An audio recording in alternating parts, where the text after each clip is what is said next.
여호수아 보시겠습니다.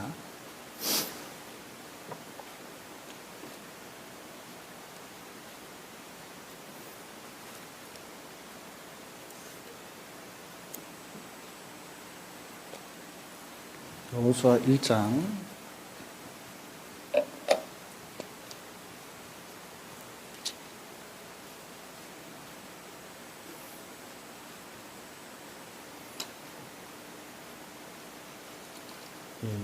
1장 7절 보시겠습니다.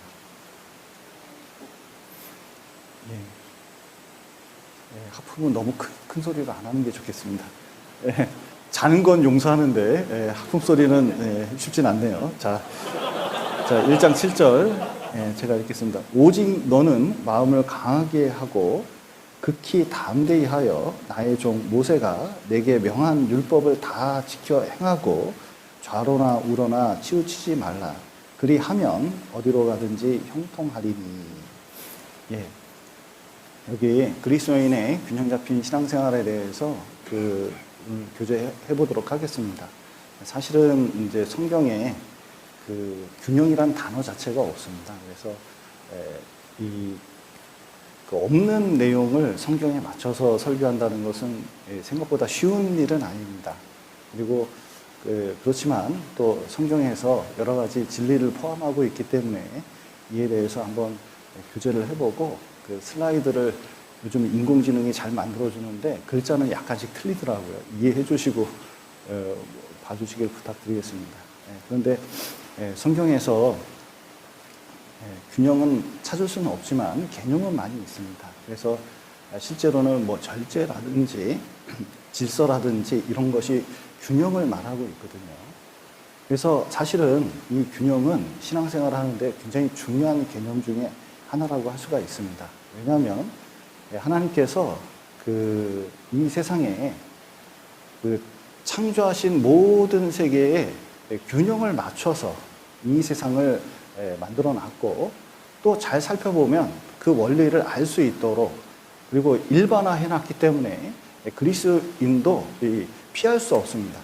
중력의 법칙은 피할 수 없는 법칙입니다. 그리스도인이라고 날아다닐 수는 없거든요. 그러니까 이 균형의 원리는 모든 사람에게 적용된다고 할 수가 있습니다. 그래서 여러 가지 이제 하나님께서 만드신 보편적인 진리인데 이것이 얼마나 중요하냐면 균형을 맞추지 않으면 이게 생존에 영향을 미칩니다. 그래서 여기 우주가 있는데 이렇게 이제 우주가 있는데 만약에 이 지구가 이 궤도로 돌지 않으면 하나님께서 이 태양과 지구 사이에 절묘한 균형, 파인 튜닝이라고 하죠. 그런데 그 절묘한 균형을 맞춰놨는데 거기서 조금만 달라지면 어떻게 될까? 이게 태양으로 들어가든지 아니면 튕겨서 우주 밖으로 나가든지 둘 중에 하나거든요. 이 조금의 오차도 뭐냐면 허용하지 않습니다. 근데 그것을 벗어났을 때는 어떤 일이 일어나느냐? 그것은 멸망입니다. 그리고 생태계도 마찬가지입니다. 여기 보면 포식자가 있어서 만약에 이 초식자를 만약에 초식동물을 많이 먹어서 초식동물이 사라지면 놀랍게도 이 포식자들도 살 수가 없습니다. 그리고 이 포식자가 사라지면 이 초식자들이 많아지는데 그러면 식물이 또 살아날 수가 없어요. 그러니까 이 자연 생태계에도 놀랍도록 왜냐하면 기가 막힌 균형을 맞춰놨다는 걸 알 수가 있습니다. 조금만 깨져도 굉장한 영향력을 미치고 우리 몸도 마찬가지입니다. 체온이 36.5도거든요. 그런데 1도만 올라가도 병원 가야 되고 2도, 3도, 4도 올라가면 이제 40도까지 되면 어떻게 되죠? 사람이 죽습니다. 그래서 이 체온을 맞추기 위해서 이 몸이 얼마나 노력을 하는지 몰라요. 그리고 혈당이나 여러 가지 호르몬 분비가 제대로 안 되면 어떻게 되느냐? 당뇨병부터 시작해가지고 질병에 걸려서 정말 고생을 많이 합니다. 그리고 균형을 멈추지 않고, 세포에 균형이 있는데 자가 증식을 해가지고 계속 퍼지면 그걸 암이라고 그러거든요. 그래서 실제로 우리 귀에는 전정기관, 아주 전정기관이 있는데 이게 미세한 털 같은 게 있거든요. 이게 이제 꼬부라진 사람이 있어요. 그러면 균형이 안 맞아가지고, 아니면 여기에 염증이 한번 생기잖아요. 제대로 걸어 다닐 수도 없고, 이 균형기관이 망가졌기 때문에 참 고생을 많이 합니다. 그러니까 이 전반적으로 이 균형은 굉장히 중요할 뿐만 아니라 불균형이 결국은 죽음을 가져온다는 것을 이 자연 섭리 속에서 하나님께서 만들어 놓으셨어요. 게다가 우리 이 영적인 세계, 이 신앙적인 세계에서는 더욱 무섭게 적용이 됩니다. 그래서 이단이라는 게 과연 뭘까? 여기 이제 이단이 있는데, 이단이 뭐죠? 다르자 끝단자, 끝이 다른 게 이단입니다. 그러니까 이제 처음은 어떻게 보이냐면 비슷해 보여요. 근데 이 끝에 가면은 진리에서 완전히 벗어났다는 것을 알 수가 있습니다. 그러니까 성경의 진리에서 좀 벗어난 거예요. 예를 들어 보면 여기 이제 중요한 진리들이 있는데 얼마나 균형이 잘 맞춰져 있는지 모릅니다. 그래서 구원이 있고 은혜와 진리가 충만하더라, 이렇게 돼 있는데, 구원의 은혜에 있어서 만약에 은혜만 강조하면, 구원받았으니까 은혜 가운데서 막 살면 된다, 도덕 폐기론이라 그러죠. 그래서 이것이 교회 안에 들어와 가지고 막 사는 사람들이 있었습니다. 결국은 도덕적인 문제가 생겨요. 그래서 뭐 성적인 문제부터 시작해 가지고 구원 안 받은 사람보다 못한 일이 생기고, 진짜 구원 받았을까 의심도 가는 사람들이 생기거든요. 그걸 뭐라 그럽니까? 도덕 폐기론, 방종주의. 그러니까 죄를 묵인하는 거예요. 그러다 보면 일반 교회가 왜 일반 교회가 됐을까요? 여기는 교리적인 체계는 칼빈이 잘 만들어 놨습니다. 그리고 앞에 있는 유명한 그리스도인들이 만들어 놨기 때문에 체계는 괜찮아요. 근데 사는 거 보면 다 어떻게 사는지 아세요? 세상 사람 비슷하게 삽니다. 은혜 받았으니까 막 살아도 된다는 거예요. 나중에 구원도, 복음에 대해서도 십자가는 달아놓는데 내용도 조금 아는데 마치 그걸 아는 것처럼 오해하잖아요. 결국은 구원에서 멀어진 겁니다. 여러분 또 보십시오. 여기 진리만 강조합니다. 그래서 이제 성경대로만 살아야 된다, 이렇게 이제 강조를 하기 시작하고, 은혜를 이제 딱 제거해버리면 그게 바리새인이에요. 그게 율법주의입니다. 의외로 이 시대에도 여러분 여호와의 증인 이단 가보십시오. 그 다음에 이단 또 뭐가 있죠? 하나님 어머니 안산홍 증인회 뭐 등등 이런 데 가보면 자기만의 율법이 있어요. 그래서 뭘 먹어야 된다, 뭘 해야 된다, 이런 율법들을 잔뜩 만들어 놓고 있습니다. 왜냐하면 성경의 한 부분을 과장되이 해석해서 그런 거거든요. 그러니까 뭐가 됐어요? 이단이 된 겁니다.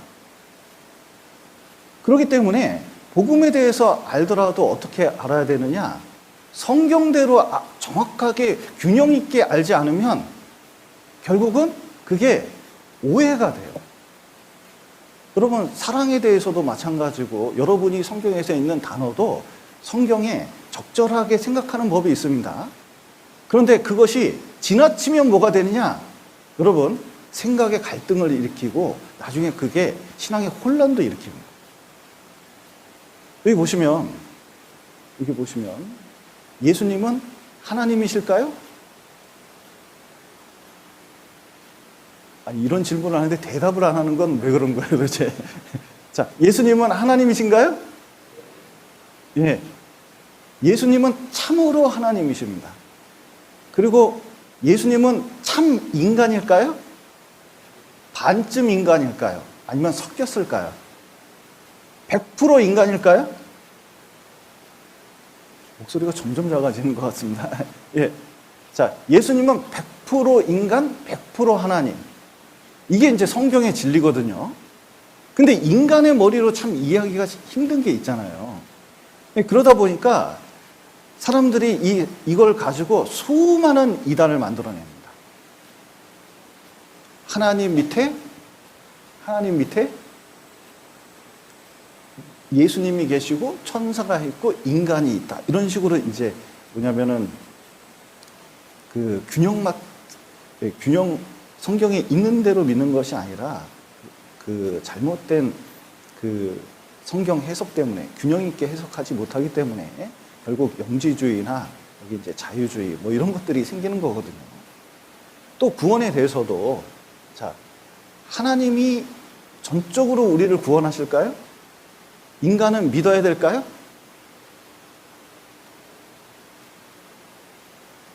무슨 말인지 너무 어려워서 모르겠죠. 밥 먹고 났는데 멍하신 것 같기도 하고. 자, 보셔요. 구원은 100% 하나님 은혜고, 자, 믿어야 할 책임도 우리에게 몇 프로 있을까요? 100% 있는 거거든요. 근데 예정설 딱 들어가면 믿어야 된다는 말을 못하게 만들어 놨잖아요. 성경에 예정이 있는데 이게 예정론을 탁 만들어 버리니까 성경에 있는 예정과 예정론은 약간 다른 겁니다.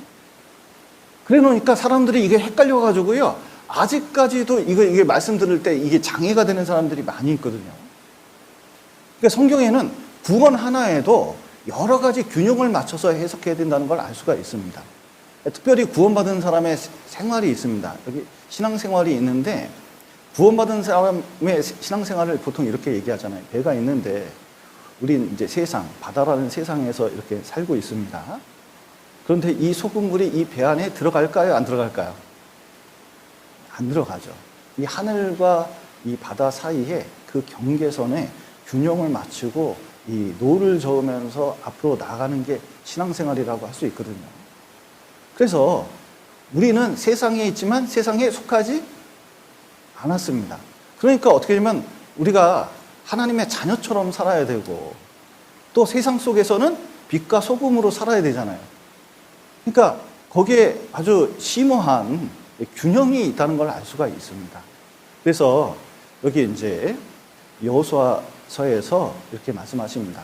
오직 너는 마음을 강하게 하고 극히 담대히 하여 나의 종 모세가 내게 명한 율법을 다 지켜 행하고, 그 다음 같이 읽겠습니다. 좌로나 우로나 치우치지 말라. 그리하면 어디로 가든지 형통하리니. 예. 좌로나 우로나 치우치지 말라. 다른 말로 균형을 맞춰서 신앙생활을 해야 될 것을 이제 말씀하고 있습니다. 사실은 이 말씀을 할 때 여호수아는 굉장히 어려웠을 거예요. 왜냐하면 제가 좀 왔다 갔다 하는데 뭐 카메라가 따라오든 안 따라오든 저는 상관이 없습니다. 이 여호수아가 이제 가나안 땅 들어가야 되거든요. 근데 이제 큰 일이 벌어졌어요. 자, 여기 보면 애굽에 있었고 광야 생활이 있었고 그다음에 가나안 땅 들어가는 일이 있잖아요. 단계가 있습니다. 여러분도 이제 학창 시절이 있었을 것이고 또 아니면 여기 대학생 생활을 하시는 분이 있을 겁니다. 그리고 이제 드디어 취업을 앞두고 있는 분도 있고 또 인생에서 가장 큰 일 중에 하나 가정 생활을 이제 결혼을 앞두고 있는 분도 있을 겁니다.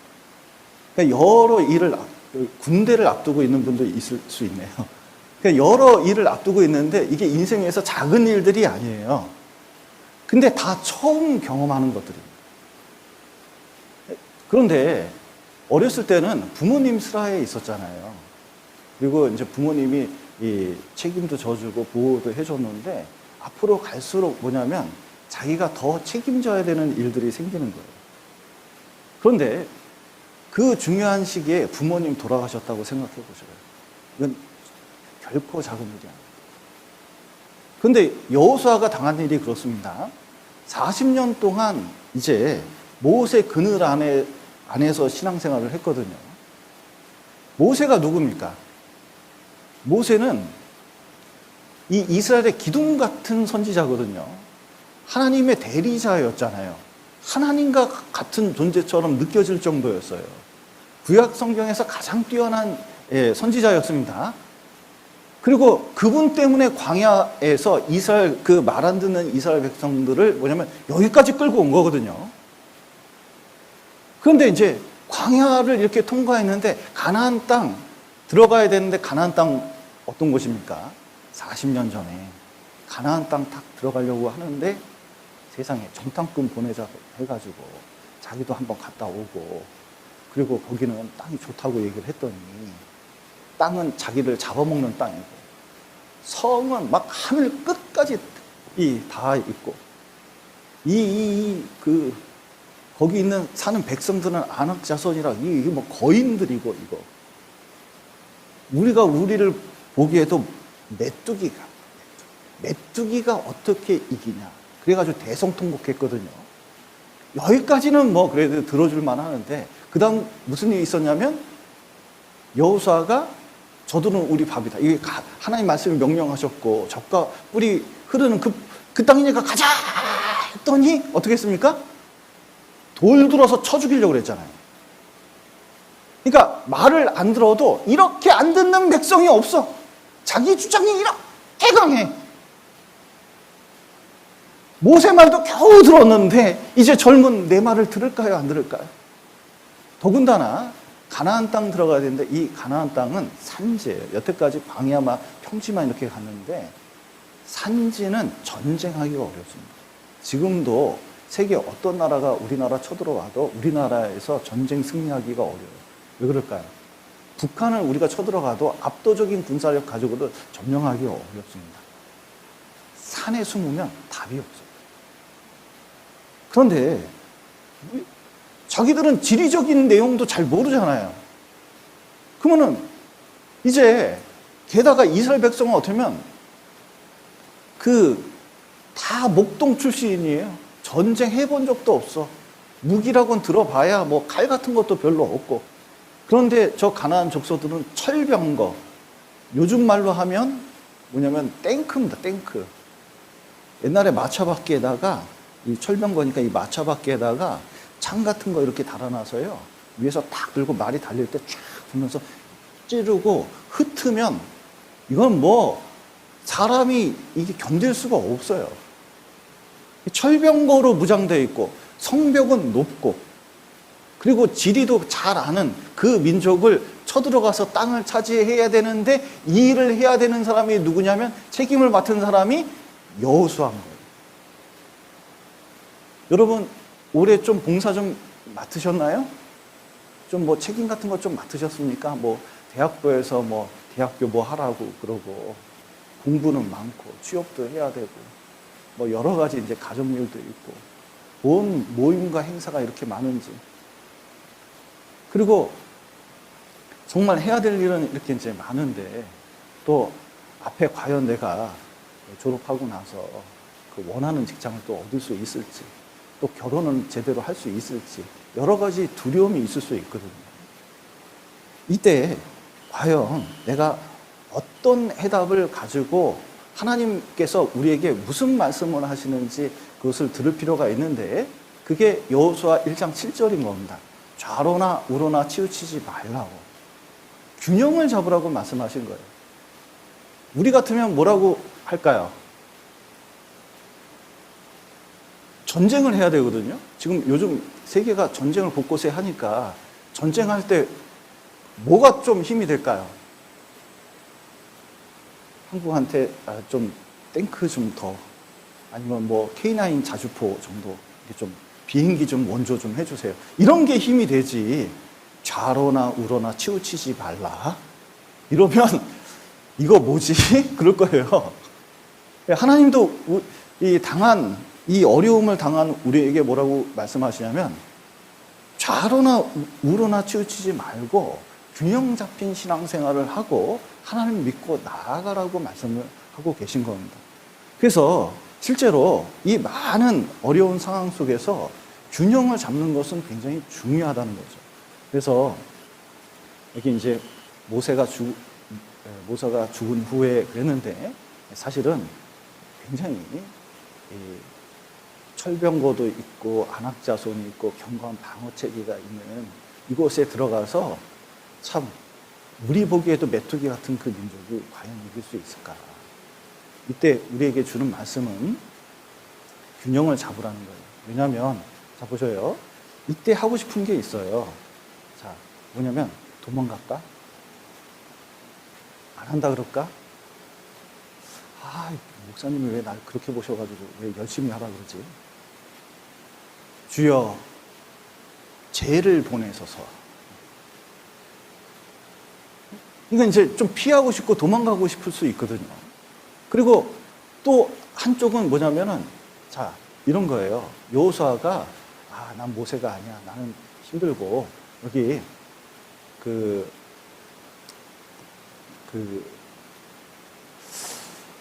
거기 가나안 땅 좀 센데, 걔네들도 전쟁하기 싫어하고, 그러면은 적당히 요단강 근처에다가 서로 타협 봐서 좀 차지한 땅 해가지고 좀 요단강 건너편에 그냥 대충 조그만 나라 만들어서 200만만 살면 되니까 그렇게 살면 안 될까?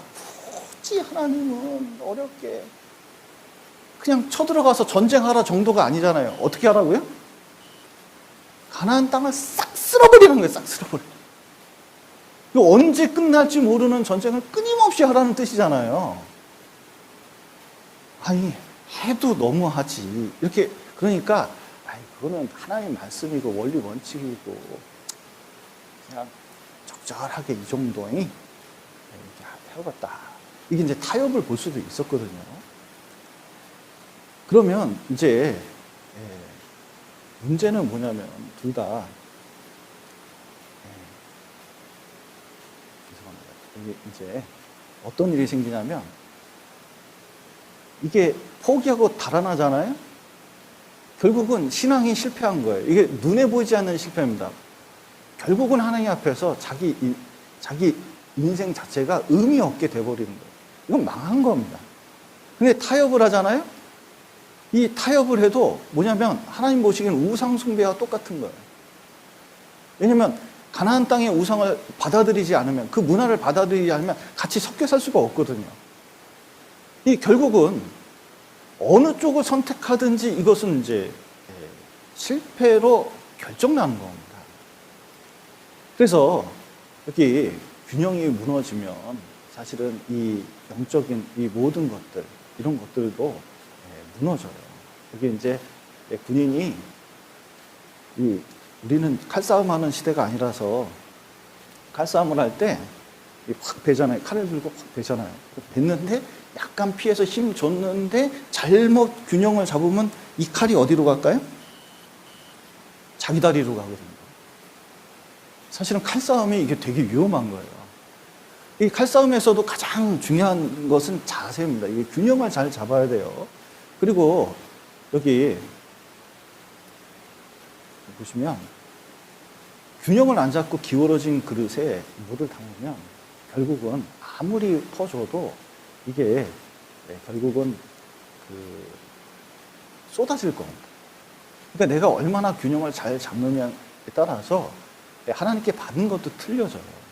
여기 이제 대표적인 사례가 있는데 피사의 사탑입니다. 그래서 세상에 이 피사의 사탑 아시죠?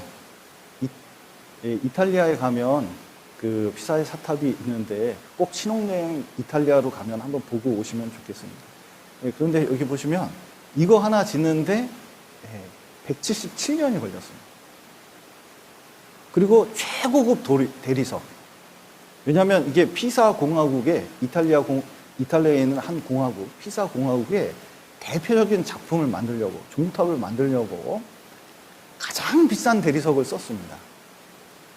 그리고 막대한 자본, 그 177년 동안 그 인력과 이 건축할 때 공사 기간이 늘어날수록 어마어마한 돈이 들어가거든요. 그러니까 이제 자기들이 얼마나 대단한 돈이 있는지 보여주려고 하니까 막대한 자본이 들어갔습니다. 그리고 200년 동안 들어간 사람들이 얼마나 많은 사람들이 들어갔겠습니까? 그런데 문제는 무엇이냐면 이것이 4층인가부터 이제 지을 때 어떤 일이 생겼냐면 기울어졌다는 거예요. 그러니까 그 많은 사람들이 정성을 쏟고 그리고 자기 수많은 이제 돈을 들이고 그리고 최고급 대리석을 해도 결국은 균형 앞에 다 이런 게 무용지물이 될 수 있었다는 거예요. 지금 비사의 사탑이 기울어지지 않는 이유는 뭐죠? 기울어져 있는데 이게 쓰러지지 않은 이유는 뭡니까?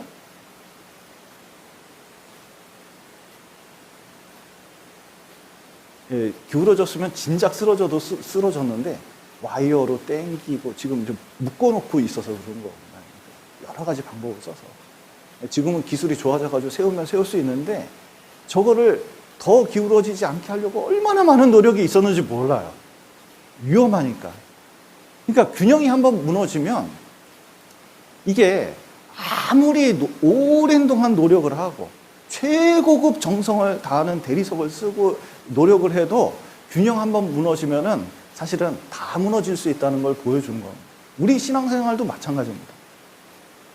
굉장히 노력을 많이 했는데도 때로는 자기의 그 모든 것을 다 투자했는데도 나중에 보면은 오래 가는 것이 아니라 결국은 어느 순간에 탁 무너지거든요. 왜 그런가 보면 한쪽에서 균형이 깨졌어요. 그리고 갈피를 못 잡다가 결국 쓰러진 겁니다. 그러니까 균형을 잘 잡아야 돼요. 그래서 우리 신앙생활 속에 있는 이 교제와 말씀과 봉사와 기도, 교제 뭐 이런 것들을 균형을 잘 잡아야 되는 이유가 여기 보시면 여기 그 말씀, 기도, 교제, 전도, 봉사 뭐 이런 게 있거든요. 그런데 이게 이제 여기 칸막이와 같아가지고 다른 것은 다 잘했는데 뭐냐면 이 말씀만 안 읽어버렸어요. 그럼 물통에 채울 수 있는 게 얼마나 됩니까? 물을 아무리 부어도 한쪽으로 다 새버리는 거예요. 어떤 분은 봉사를 열심히 하잖아요. 봉사를 열심히 했거든요. 근데 봉사를 너무 열심히 하느라고 성경을 안 읽었네. 1년 내내 가봐도 한 장도 제대로 못 읽은 거예요. 아직 마태복음 족보에서 못 벗어났어. 그러다 보면 뭐냐면 뭐 주일날 설교도 듣고 막 그러는데 이상하게 마음은 공허한 거예요. 뭔가 채워지지 않는 거예요. 의미를 찾을 수가 없는 경우가 많아요. 어떤 분은 도서관에서 몇 시간 동안 공부를 하나 이렇게 봤더니 성경을 읽고 있네. 아침에 갔더니 또 뭐 하고 있나 봤더니 또 뭐 보고 있냐면 성경 보고 있네. 저녁 때 뭐 보고 있나 보니까 또 성경 보고 있어. 그러니까 하루 종일 성경만 봐. 근데 봉사를 안 해. 교회에도 딱 정기적인 그 시간만 딱 가요. 그러면 나중에는 사람이 이상해지더라고. 그러니까 이게 신앙생활이라는 게 이게 신앙 성장을 위해서 균형적인 어떤 성장을 위해서는 꼭 필요한 게 뭐냐면 이게 골고루 성장을 맞춰줘야 뭐냐면 하나님께서 부어주신 것을 채우고 그 속에서 이것을 감당해 나가면서 오랫동안 갈 수가 있는 거예요. 여러분 십자가 자체가 뭘 보여주고 있냐면 이 균형을 얘기해주고 있는 겁니다. 그래서 하나님과의 관계, 그 다음에 여기 이웃과의 관계, 이것을 십자가 자체에서 균형을 보여주고 있잖아요. 여러분, 말씀, 기도, 십자가를 이렇게 보면은 우리 그 신앙생활에 4가지가 다 있잖아요. 여기서 기도를 하고 위에 하나님 계시죠. 말씀을 공급해 주시고 이쪽에서는 이웃과의 관계잖아요. 한쪽은 그 교회에서는 교제를 해야 되고 한쪽은 뭘 해야 돼요? 이방인에 대해서는 전도를 해야 되잖아요. 그러니까 이거 자체가 하나님에 대해서 이웃과의 관계 속에서 우리가 무엇을 해야 되는지 어떻게 균형을 맞춰야 되는지 이게 십자가 자체가 그것을 보여줘요. 그리고 여러분 보십시오. 사랑이라는 단어, 성경에 사랑이라는 단어가 있습니다. 그리고 뭐 요번처럼 균형이라는 성경에 안 나오는 단어들, 그리고 신앙생활 속에서 뭐 가족관계나 아니면 이제 아내에 대해서 어떻게 해야 될지, 아니면은 남편에 대해서 어떻게 해야 될지, 그리고 부모님한테 자식에게 어떻게 해야 될지, 거기에다가 딱 뭐 넣으면 깨달아지냐면 이게 십자가를 딱 놓으면은 내가 어떻게 할지가 정답이 나오거든요. 여기 이제 요즘은 참 쉽지 않은 세대인 것 같습니다. 결혼 생활하기도 쉽지 않은 것 같아요. 요즘은 좀 어쩌면 자기를 위주로 생각하는 시대인가 싶은 생각이, 자기 생각, 자기 감정이 훨씬 중요한 때가 아닌가 그런 생각이 들어요. 그러다 보니까 결혼하고 나서도 왜 남편이 이러냐, 왜 아내가 이 모양이냐, 왜 내 애는 이러냐, 왜 내가 다니는 교회는 이러냐, 이렇게 이제 생각하시는 분이 있어요. 자기는 늘 불만족이야.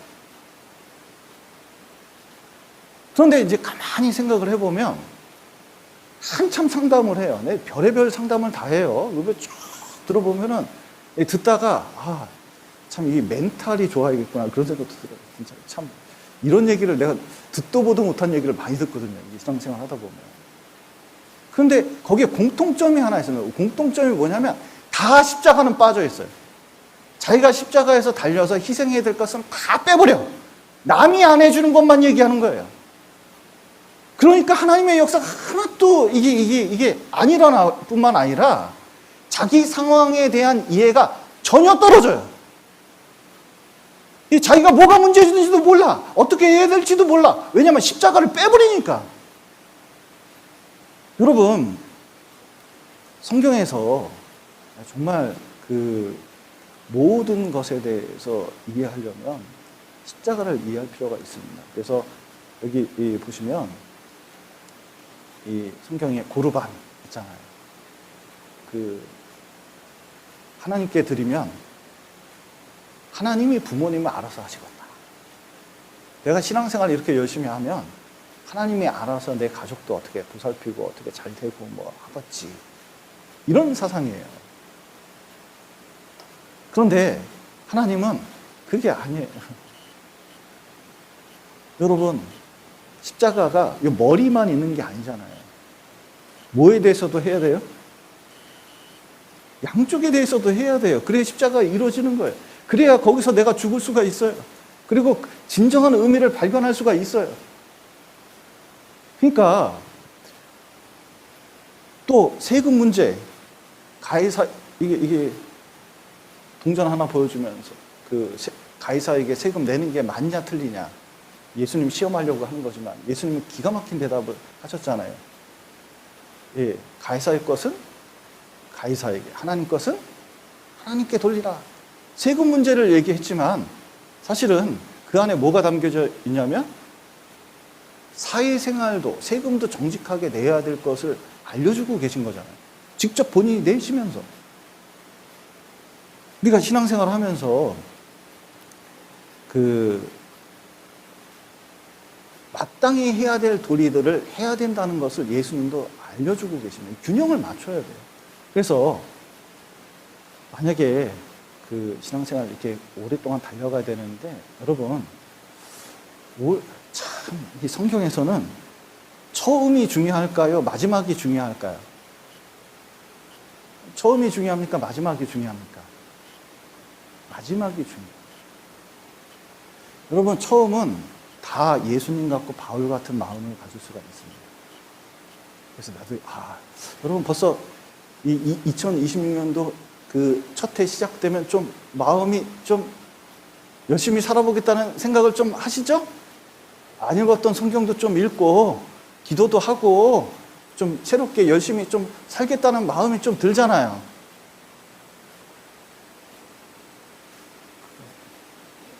잘하고 있더니 진짜 자는 건 아니죠? 근데 연말 12월 달 오늘 보세요. 오늘 있는 게 진짜 자기 모습이에요. 사실은 그 사이에 수많은 일들이 생겨요. 갈등도 생기고 어려움도 생기고 고난도 있는데 그것을 그러함에도 불구하고 쭉 이어왔느냐? 여러분, 고난이 있을 때, 어려움이 있을 때, 그리고 갈등이 있을 때 내가 무엇을 선택하고 있느냐? 그게 진짜 자기 신앙이에요. 평소에 신앙이 드러나는 게 아닙니다. 그런데 진짜 신앙이 드러날 때가 언제인지 아셔요? 진짜 신앙이 드러날 땐 마지막 때예요. 여러분의 신앙은 청년 때 드러날 수도 있지만 진짜 신앙은 여러분이 죽을 때 드러날 겁니다. 지금 열심히 하고자 하는 마음이 70대고 80대면 과연 그 마음을 유지할 수 있을까? 그때도 나한테 십자가가 그렇게 중요하고 복음이 그렇게 중요할까? 교회가 나에게 그렇게 큰 의미가 있을까? 그거 생각해 볼 필요가 있거든요. 그러니까 마지막 때 내가 어떤 마음을 갖느냐가 진짜 신앙인 거예요. 그런데 그 마지막까지 끝까지 가게 하는 힘은 뭐냐면, 여러분, 균형이 깨지잖아요. 달릴 때 균형 깨지면 초반에는 좀 열심히 하는데 조금 더 달리면 이거 다 문제가 돼요. 쓰러지게 돼 있어요. 근데 신앙생활은 단거리 100m가 아니라 장거리, 이게 마라톤이거든요. 이 마라톤에서 승리하려면 정말 균형을 맞춰서 자기 페이스를 정확하게 지켜가지고, 왜냐면 자기 길을 가지 않으면 끝까지 달리기가 힘든 게 마라톤이잖아요. 여러분, 그렇기 때문에 내가 과연 하나님 앞에서 오랫동안 신앙생활을 하면서 진짜 신앙을 갖기 위해서는 균형에 맞춘 신앙생활을 해야 됩니다. 그러나 이게 쉽지 않아요.